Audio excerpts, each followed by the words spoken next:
Tere! Selles videos räägiksin muutustest, mida sa nagu hakkad kogema enda emotsionaalses kehas, enda emotsioonides.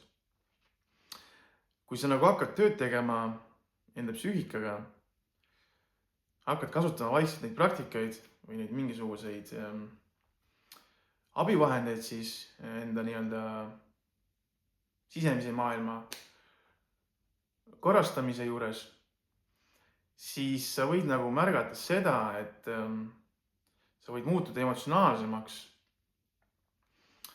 ja tulevad üles mingisugused emotsioonid. Ja see ongi nagu tegelikult okei ja loomulik protsess selle juures, kus kohas sa nagu oma teadliku meelega hakkad nagu vaatlema ja lahkama neid selfe, kes siis kannavad teatud sükest energiat, eks ju, emotsiooni. See võib olla nagu negatiivne, mingi hirmutav mingisugune emotsioon, eks ju. Aga see on oluline, et sa nagu hakkad nagu neid nagu vaatama ja märkama. Et samm-sammu haaval ühekaupa üks self, näiteks mingi uskumus millegi kohta, mingi kogemus, eks ju, mis on nagu emotsionaalselt hästi tugev ja traumeeriv olnud sulle. Sa hakkad nagu seda vaatama ja sa nagu justkui sisened sellesse uuesti ja paned selle energia tegelikult siis nagu liikuma. Ja see energia nagu võibki nagu avalduda läbi selle, et sa nagu võid seda emotsiooni nagu välja saata nii-öelda endast, eks ju. Ja see ongi nagu okei teha. Võimaluse korral muidugi tee seda kuskil nii-öelda võib-olla üksinda või siis kasuta nagu abilist, kellega sa saad seda koos teha, kes aitab sul läbi minna sellest, inimene, keda sa usaldad, et sa võid nagu siis need emotsioone tema peale valada. See inimene võiks olla siis vaimses mõttes nagu tugev ja juba nagu läbinud selle protsessi, eks ju.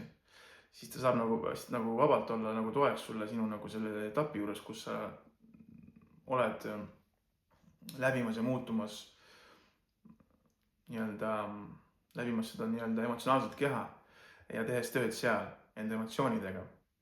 Et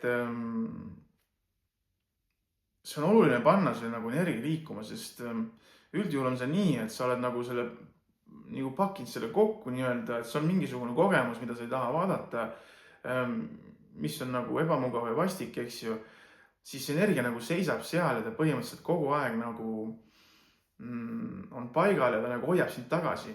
Ta ei luba nagu sul edasi kasvada ja liikuda nagu nii-öelda vaimses mõttes, eks ju.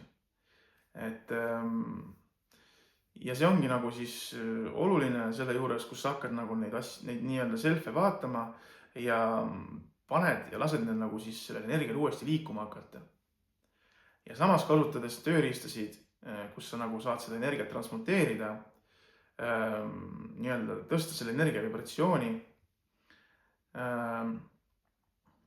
See nagu aitab sul lihtsamini ja kergemalt nagu siis põhimõtteliselt läbi tulla neist emotsioonidest. Soovitan soojalt nagu kasutada neid nii-öelda siis praktikaid ja abivahendeid, et tõmmata seda nii-öelda kõrgsagedusega energiat enda nii-öelda olemusse ja transmuteerida seda energiat seal taga. Ja samas ka need uskumused, mis on selle selfi taga, selle nii-öelda emotsionaalse kogemuse taga, et ka neid nagu vaadata ja neist nagu lahti lasta ja ümber mõtestada enda jaoks. See on oluline töö ja emotsionaalsus sinu nii-öelda selle etapi juures ongi nagu okei. Ja lihtsalt ole nagu teadlik, püüa nagu olla neutraalne selle kõige juures, nii palju kui see võimalik on, sest tegelikult sa ju vaatad seda justkui kõrvalt, ühtepidi see conscious you siis vaatleb seda emotsiooni natuke nagu eemalt distantsilt, eks ju, ja see aitab sul nagu natukene eraldada ennast sellest ja aru saada, et see tegelikult ei ole sina ja sa ei pea nagu seda kartma. Ja sa saad nagu lasta sellel emotsioonil nagu minna ja siis põhimõtteliselt see energia nagu muutub seal taga ja sa muutud nagu vabamaks. Et emotsionaalsus mingisugusel etapil on okei ja sellepärast ei pea väga nagu muret tundma. Et lihtsalt hea on, kui sul kasutad kellegi nagu abi ka selle juures, kui see võimalik on. Et